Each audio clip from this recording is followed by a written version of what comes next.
नमस्कार बच्चों।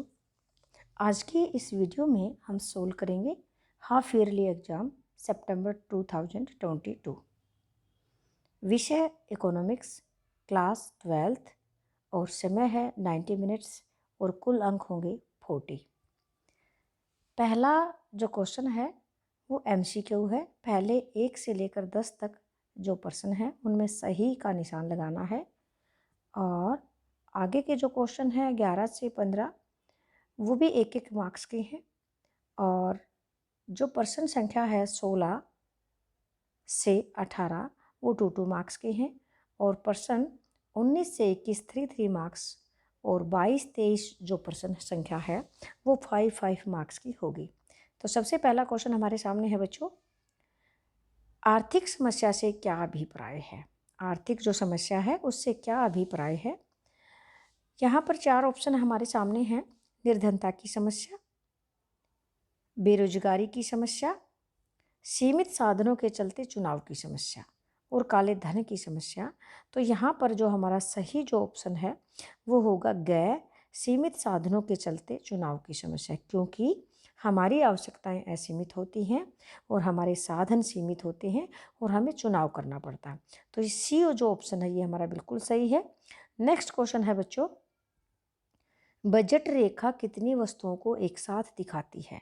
बजट रेखा 2 वस्तुओं को एक साथ दिखाती है। ए ऑप्शन है 1, बी ऑप्शन 2, सी 3 और डी 4। यहाँ पर बी ऑप्शन हमारा बिल्कुल ठीक है कि 2। देखिएगा बच्चों, ये बजट रेखा है और यहाँ पर वस्तु एक वस्तु है और यहाँ पर दूसरी वस्तु है, तो 2 वस्तुओं के सुइयों को दिखाती है, एक साथ दिखाती है, तो इसलिए बी ऑप्शन बिल्कुल ठीक है। नेक्स्ट क्वेश्चन है बच्चों, देखेंगे। नेक्स्ट क्वेश्चन हमारे सामने है वो इस प्रकार से देखेंगे, तटस्थावक्र संतुलन में बजट रेखा को डैश, यानी कि ए ऑप्शन है स्पर्श नहीं करता, बी ऑप्शन है स्पर्श करता है और सी ऑप्शन है काटता है और डी है उपरोक्त सभी। तो यहाँ पर आएगा ख ऑप्शन जो कि स्पर्श करता है। किस प्रकार से, ये देखिएगा, ये बजट रेखा है और ये तटस्थावक्र है, यहाँ एक दूसरे को स्पर्श करता है, वहीं पर संतुलन होता है, ई बिंदु पर स्पर्श कर रहा है, तो यहाँ पर ख ऑप्शन हमारा बिल्कुल ठीक है। नेक्स्ट क्वेश्चन आप देखेंगे बच्चों, उपभोक्ता की आय में वृद्धि होने पर किन वस्तुओं की मांग में कमी होती है।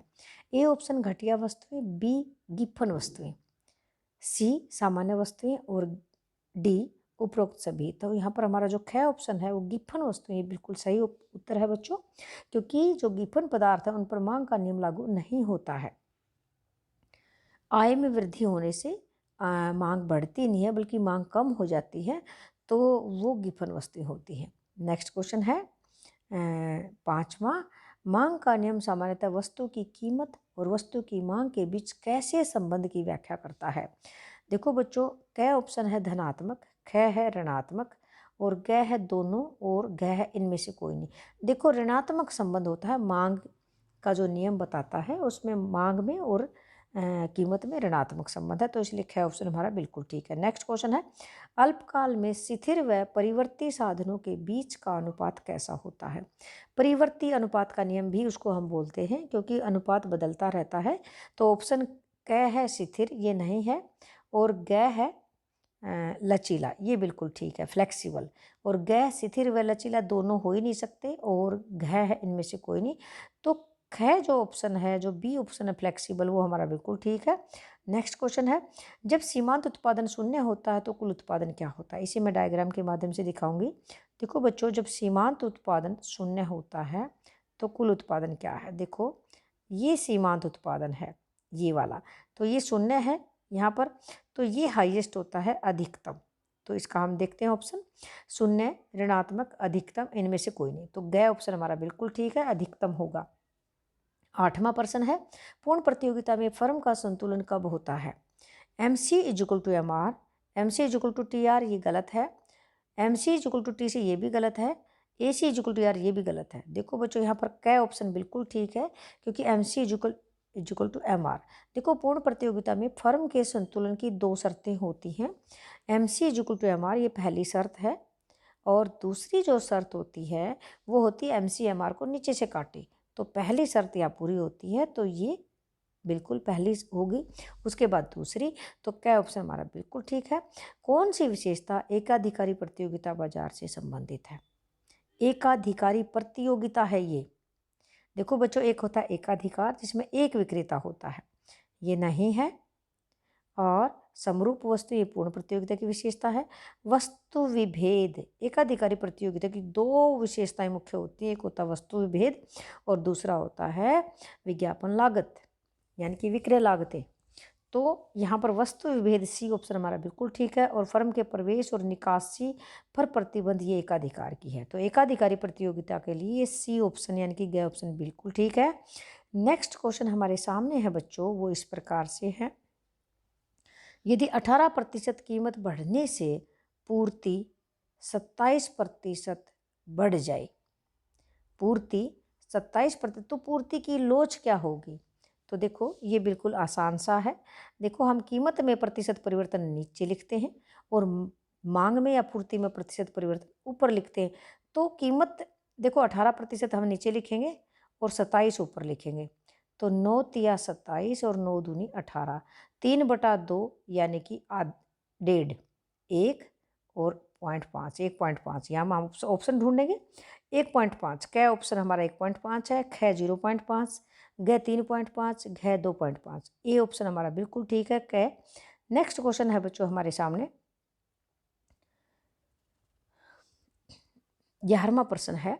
यदि उपभोक्ता की आय में वृद्धि होने पर किसी वस्तु की मांग में कोई परिवर्तन ना हो तो वस्तु किस प्रकार की होगी? तो देखो बच्चों, जब उपभोक्ता की आय बढ़ जाए और आय में कोई परिवर्तन ना हो, चाहे घट जाए, मतलब वस्तुओं की मांग में कोई परिवर्तन, तो कौन सी वस्तुएं होती हैं? देखो वो वस्तुएं होती हैं जीवन निर्वाह के लिए यानी कि अति आवश्यक वस्तुएं। तो वो तो देखो मतलब वो व्यक्ति खरीदेगा ही खरीदेगा, चाहे वो कितना ही अमीर हो जाए, तो वो उन वस्तुओं की मांग नहीं बढ़ेगी, वो तो उतनी ही ज़रूरत है। जैसे एक इंसान है, एक व्यक्ति है, वो दो रोटी खाता है तो वो 2 रोटी ही खाएगा, चाहे वो कितना ही अमीर क्यों ना हो जाए। तो अति आवश्यकता की वस्तुएं होती हैं, उनकी मांग पर क्या होता है, देखो किसी प्रकार की होगी। देखो कोई परिवर्तन नहीं होता है, मांग में कोई परिवर्तन न हो तो वस्तु किस प्रकार की होगी? अति आवश्यकता वाली वस्तु या नेसेसिटी गुड, इसको हम लिखेंगे NECESSITY, नेसेसिटी गुड इसको हम बोलेंगे, नेसेसिटी गुड। यहाँ पर मैं इसको अच्छे से लिख देती हूँ, ये आधा लिखा गया था। Necessity good, NECESSITY, necessity good इसको हम बोलेंगे, अति आवश्यकता की वस्तु या आवश्यक वस्तुएं जो होती हैं। आगे हम देखेंगे उत्पादन संभावना वक्र का आकार कैसा होता है। देखो बच्चों, उत्पादन संभावना वक्र का जो आकार है वो कॉनकेव शेप होती है, नतोदर। नतोदर ऊपर से नीचे मूल बिंदु की तरफ नतोदर होता है, ढाल वाला होता है। तो ये नतोदर बिल्कुल सही उत्तर है। नेक्स्ट क्वेश्चन है 13वां, सीमांत लागत वक्र औसत लागत वक्र को किस बिंदु पर काटता है? मिनिमम पॉइंट पर काटता है, न्यूनतम बिंदु पर काटता है, इसको भी हम डायग्राम के माध्यम से दिखाएंगे। देखो बच्चों, ये है एवरेज कॉस्ट कर्व और सीमांत लागत वक्र इसको यहाँ से काटेगा, ये MC और ये AC है, तो न्यूनतम बिंदु पर ये काटता है। नेक्स्ट क्वेश्चन है, किस बाजार में लगभग समरूप वस्तु बेची जाती है? समरूप वस्तु, तो देखो ये पूर्ण प्रतियोगिता बाजार में बेची जाती है। पूर्ण प्रतियोगिता बाजार की बहुत ही महत्वपूर्ण विशेषता है कि इसमें जो होमोजेनियस प्रोडक्ट होता है यानी कि समरूप वस्तुएं होती हैं, परफेक्ट कंपटीशन की बात है ये। नेक्स्ट क्वेश्चन है, किस क्षेत्र में घटते प्रतिफल के नियम लागू होना सबसे अधिक दिखाई देता है? तो ये कृषि क्षेत्र है। कृषि क्षेत्र में, क्योंकि कृषि जो है ज़्यादातर प्रकृति के ऊपर निर्भर करती है, तो इसलिए वहाँ पर घटते प्रतिफल ज़्यादा दिखाई देते हैं। तो यहाँ पर ये सही हो गया 15वां प्रश्न। अब है 16वां प्रश्न हमारे पास है। देखो बच्चों, ये बिल्कुल ध्यान से देखना पड़ेगा हमें। जो 16वां प्रश्न है वो क्या है कि क्या उत्पादन करना है, वह कितनी मात्रा में उत्पादन करना है, समस्या की व्याख्या कीजिए। क्या उत्पादन करना है, कितनी मात्रा में उत्पादन करना है, इस समस्या की हमें व्याख्या करनी है। तो यहाँ पर हम देखेंगे क्या उत्पादन करना है। आप यहाँ देख रहे हैं क्या उत्पादन करना है, तो ये देखेंगे प्रत्येक अर्थव्यवस्था को यह निर्णय लेना पड़ता है कि कौन सी वस्तुओं व सेवाओं का, उपभोक्ता वस्तुएं या पूंजीगत वस्तुओं का, युद्धकालीन वस्तुएं या शांतिकालीन वस्तुओं का उत्पादन किया जाए और कितनी कितनी मात्रा में किया जाए। तो ये है क्या उत्पादन करना है, कि भाई कौन सी वस्तुओं का उत्पादन करें, उपभोक्ता वस्तुओं का करें, पूंजीगत वस्तुओं का करें, हथियारों का करें, या फिर शांतिकालीन वस्तुओं का उत्पादन करें, और फिर कितनी कितनी मात्रा में उत्पादन करें। तो ये जो प्रश्न है भाई क्या उत्पादन करना है, हमें ये सोचना है, ये समझना है, ये निर्णय लेना होता है कि भाई किन किन वस्तुओं का उत्पादन करें। भाई खाने की वस्तुओं का उत्पादन करें, अनाज का उत्पादन करें, या मशीनों का उत्पादन करें, कौन सी वस्तु का उत्पादन करें, तो इसलिए था ये। नेक्स्ट क्वेश्चन है हमारा, औसत आगम और सीमांत आगम में कोई दो संबंध बताइए, AR और MR। तो देखो बच्चों, किसी वस्तु की बिक्री से प्राप्त होने वाली प्रति इकाई आगम औसत आगम है।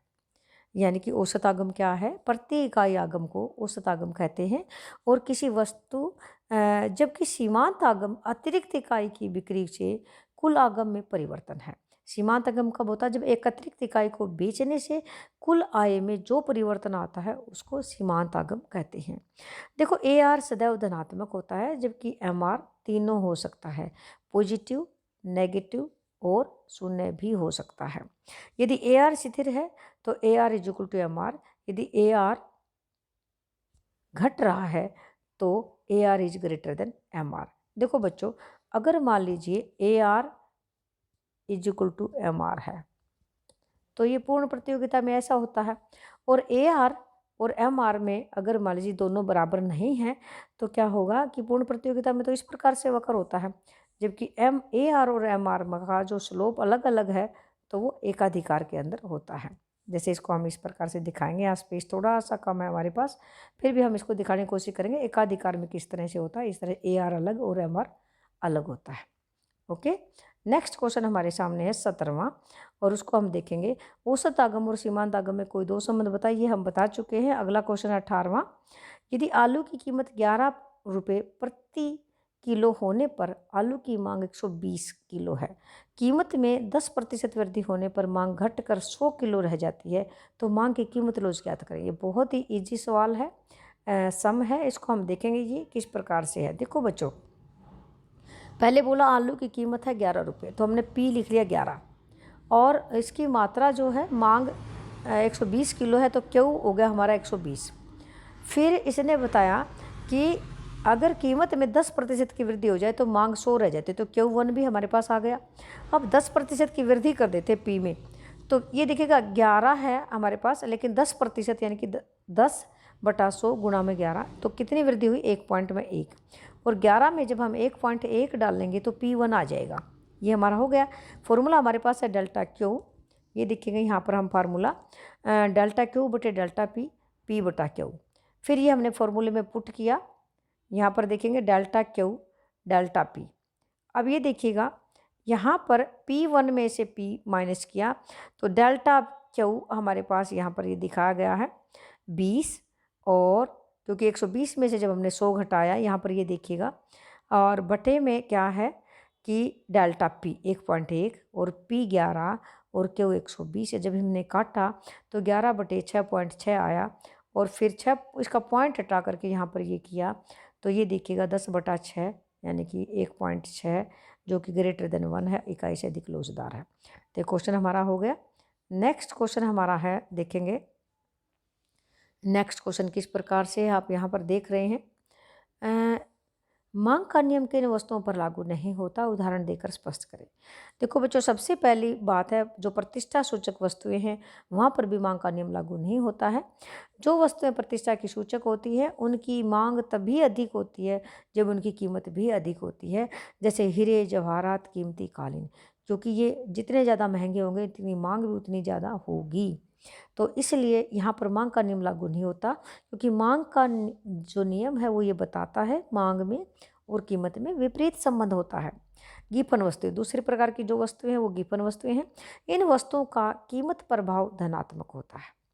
कीमत प्रभाव धनात्मक, धनात्मक का मतलब है ज़्यादा कीमत तो ज़्यादा मांग, और आय प्रभाव ऋणात्मक, इसका मतलब है आय जितनी ज़्यादा होगी और मांग उतनी कम होगी। जैसे जैसे आय बढ़ेगी मांग कम होती चलेगी, जैसे डबल रोटी की मांग, मोटे अनाज वगैरह की मांग। तो अगला क्वेश्चन है बच्चों 20वां, पूर्ण प्रतियोगिता बाजार क्या है, इसके 3 गुणों की व्याख्या करें। तो पूर्ण प्रतियोगिता बहुत ही इंपॉर्टेंट, बहुत ही आसान क्वेश्चन है। पूर्ण प्रतियोगिता बाजार में समरूप वस्तु के बहुत से क्रेता और बहुत सारे विक्रेता होते हैं। मैनी सेलर और मैनी बायर होते हैं। वस्तु की कीमत का निर्धारण उद्योग द्वारा किया जाता है, यानी कि जहाँ पर उद्योग कीमत का निर्धारण करता है। देखो उद्योग कैसे निर्धारण करता है, मांग और पूर्ति की शक्तियाँ जहाँ एक दूसरे को काटती है वहाँ पर निर्धारित करता है, और जो फर्म होती है वो कीमत स्वीकारक होती है।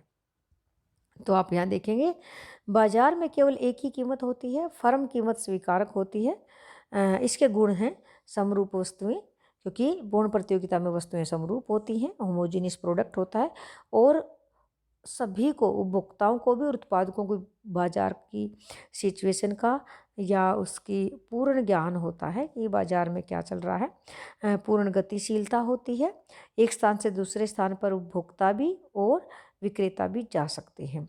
स्वतंत्र निर्णय है, निर्णय लेने की स्वतंत्रता होती है, यानी कि फर्मों को का स्वतंत्र प्रवेश व छोड़ना, स्वतंत्र निर्णय ले सकते हैं। यातायात लागत का अभाव होता है, कोई भी यातायात लागत नहीं है, चाहे वो किसी भी स्थान पर जाकर के सामान खरीदे, कीमत समान होती है। ओके, तो ये हो गया। अब है हमारा नेक्स्ट 21वां प्रश्न बच्चों, और 21वां प्रश्न क्या बताया गया है, उत्पादन फलन क्या है और दीर्घकालीन उत्पादन फलन व अल्पकालीन उत्पादन फलन के बीच अंतर स्पष्ट करें।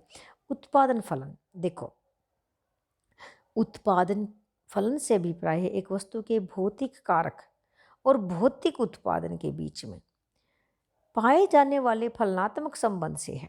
यानी कि जैसे क्यू एक्स है, यहाँ पर आप देख रहे हैं ये क्यू एक्स है, ये उत्पादन है, और ये भौतिक कारक है लेबर एंड कैपिटल। इन दोनों के बीच में जो संबंध है, फलनात्मक जो संबंध है, वही उत्पादन फलन है। अब उत्पादन फलन दो प्रकार का होता है, एक होता है अल्पकालीन उत्पादन फलन, दूसरा होता है दीर्घकालीन उत्पादन फलन। देखो बच्चों, अल्पकाल में कुछ साधन परिवर्तनशील होते हैं और कुछ स्थिर होते हैं, जबकि दीर्घकाल में सभी साधन परिवर्तनशील होते हैं। तो देखो इसमें केवल परिवर्तनशील कारकों के अधिक प्रयोग द्वारा ही उत्पादन को बढ़ाया जा सकता है। तो जैसा कि यहाँ पर दिखाया गया है कि जैसे 40x है उत्पादन, और इसमें 5 लेबर और 4 कैपिटल का प्रयोग किया गया है। अगर हम उत्पादन को 45 करते हैं, इन्हें बढ़ाना चाहते हैं, तो हमने लेबर को बढ़ाया, यानी कि 6 लेबर कर दी, और 4 जो कैपिटल है, जो पूंजी है, उतनी ही रही। यानी कि एक लेबर को बढ़ा करके हमने 40 से 45 उत्पादन किया है। यानी कि केवल परिवर्तनशील साधनों में हम परिवर्तन कर सकते हैं। ये अल्पकालीन उत्पादन फलन है। नेक्स्ट है दीर्घकालीन उत्पादन फलन, और वो क्या है वो हम देख रहे हैं यहाँ पर। दीर्घकालीन जो उत्पादन फलन है वो इस प्रकार से है, इसमें सभी कारकों का अधिक प्रयोग करके उत्पादन को बढ़ाया जा सकता है। जैसे 40x, 5L और 4K, 5 लेबर और 4 पूंजी मशीनों की सहायता से हम 40x का उत्पादन कर सकते हैं। अगर हमने डबल करना है, क्योंकि दीर्घकाल में सभी साधन परिवर्तनशील होते हैं, तो देखो 5L से हमने 10L किया, 4 पूंजी थी, 4 पूंजी से 4K से हमने 8K किया, और डबल उत्पादन हो गया। तो ये दीर्घकालीन उत्पादन फलन है। नेक्स्ट क्वेश्चन है बच्चों, इन प्रश्नों के उत्तर 50-60 शब्दों में लिखे। निम्न आंकड़ों से कुल बंधी लागत, औसत लागत व सीमांत लागत ज्ञात करें। देखो ये जो प्रश्न है हमारा कुल बंधी लागत, ये प्रश्न मैंने अगले पेज पे किया है। ये देखेंगे उत्पादन की जो कुल लागत दे रखी है, और बंधी लागत, औसत लागत और सीमांत लागत निकालनी है। ये इकाइयाँ दे रखी हैं उत्पादन की, 1 से लेकर 0 से लेकर 7 तक। कुल लागत हमारे पास है 100, 125, 145, 180, 240, 300, 320, 330। और कुल बंधी लागत, जो जीरो के सामने जो लागत होती है, जब कुछ भी उत्पादन नहीं होता फिर भी लागत होती है, वही स्थिर लागत होती है। इसको हम एफसी बोलते हैं, TFC, टोटल फिक्स्ड कॉस्ट। और औसत लागत क्या होगी, जब हम इस कुल लागत को, इस TC को और इन इकाइयों से क्यू से भाग दे देंगे तो AC आ जाएगी। अब ये देखिएगा, यहाँ पर हमने देखा, क्योंकि जो कुल लागत होती है और औसत लागत बराबर ही होती है 0 इकाई के लिए। अब है 1 इकाई की जो कुल लागत 125 है और औसत लागत भी 125 है। ये देखिएगा, जब 2 इकाई को 145 से हम भाग दे देंगे तो 72.5, 180 को 3 से भाग दिया तो 60, और 240 को 4 से तो 60, 300 को 5 से फिर भी 60 है ये, और 320 को 6 से भाग दिया तो 53.3 और 330 को 7 से भाग दिया तो 47। ये हमारी औसत लागत थी। अब है सीमांत लागत। सीमांत लागत निकालने का भी बहुत आसान तरीका है। देखो हम सीमांत लागत का फार्मूला बताएंगे और वो क्या है, MC is equal to TC of n minus TC of n minus 1। इसका क्या मतलब है कि पीछे वाला इसको लास्ट में जो n है और n से -1 पहले वाले में से इसको घटाना है। ये देखिएगा टोटल कॉस्ट 330 में से हमने 320 घटाना है और 330 के सामने जो सीमांत लागत है 7वीं इकाई की वो लिखनी है। 330 में से 320 गया तो 10 आ गए यहाँ पर, और फिर 320 में से 300 घटाया तो ये हमारे पास 20 आ गया, और 300 में से 40 घटाया तो 60 आ गया, और ये देखिएगा आप 240 में से 180 घटाया तो हमारे पास कितना आ गया, 60 आ गया, और 180 में से 145 घटाया तो 35, 145 में से 125 20, और फिर ये हमारा है 125 में से 100 घटाया तो 25, और इसका कोई नहीं है क्योंकि सीमांत लागत का संबंध हमेशा परिवर्तनशील लागत से है, बंधी लागत से कोई संबंध नहीं है, इसलिए यहाँ पर सीमांत लागत नहीं होगी 0 इकाई की। तो ये क्लियर हो गया। इससे पहले वाला क्वेश्चन भी हम देख लेते हैं जो अथवा से पहले था। यहाँ पर ये हम इसको देखेंगे, ये भी हमने यहाँ पर बहुत अच्छे से सोल्व किया है। तो देखो बच्चों, क्वेश्चन नंबर ये है, चित्र तथा तालिका की सहायता से कुल लागत, कुल परिवर्तनशील लागत और कुल स्थिर लागत के व्यवहार की व्याख्या करें। देखो यहाँ पर अथवा दिया गया है और 2 प्रश्नों में से आपको एक करना था, लेकिन मैंने दोनों सोल्व किए हैं। उसका क्या कारण था, ताकि आपको दोनों समझ में आ जाए, ताकि फाइनल में आप इनको समझ के जा सकें। किस बच्चे ने कौन सा सोल्व किया है वो अपने हिसाब से यहाँ देख सकते हैं। यहाँ है कि कुल लागत, कुल परिवर्तनशील लागत, कुल स्थिर लागत की व्याख्या करें। तो देखो, कुल लागत किसी वस्तु की एक निश्चित मात्रा का उत्पादन करने के लिए जो कुल धन खर्च करना पड़ता है उसे कुल लागत कहते हैं। परिवर्तनशील लागत जो उत्पादन की मात्रा में परिवर्तन होने पर परिवर्तित होती है उसे हम परिवर्तनशील लागत कहते हैं। बंधी लागत जिसमें उत्पादन की मात्रा में परिवर्तन होने पर परिवर्तन नहीं होता। इन्हें तालिका और रेखा चित्र की सहायता से दिखाया गया है। तो देखेंगे यहाँ पर ये तालिका बनाई गई है, उत्पादन है। उत्पादन हमने 0 से और 6 तक दिखाया है यहाँ पर, और फिर स्थिर लागत जो हमारी 10 10 10 लगातार है उतनी ही रहेगी। परिवर्तनशील लागत है पहले 0, फिर 10, 18, 24, 28, 32, 38 है, और टोटल कॉस्ट हम जब इन दोनों लागत को जोड़ेंगे TC is equal to FC जमा VC, तो ये हमने जोड़ा 10 जमा 0 10, 10 और 10 20, और 10 और 18 28, 10 और 24 34, 10 और 28 38, 10 और 32 42, 10 और 38 48। और इसी को रेखा चित्र की सहायता से जब हम दिखाएंगे तो किस प्रकार से देखेंगे।